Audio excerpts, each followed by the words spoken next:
Hello everyone, welcome to another Meta AI tutorial video. Now in this tutorial video, I will show you how to use Meta AI image generator to generate images. Now, as you know, Meta AI is not yet available in all countries. You can use Meta AI on your Facebook Messenger, on your WhatsApp, and on your Instagram.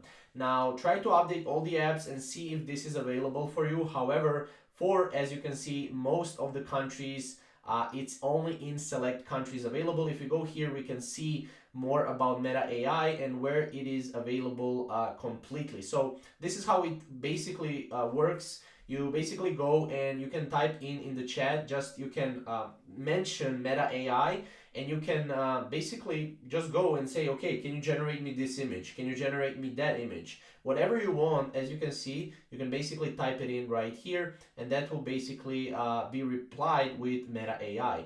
Now, as you can see, you can also use it to chat with it directly on Messenger, which is really great.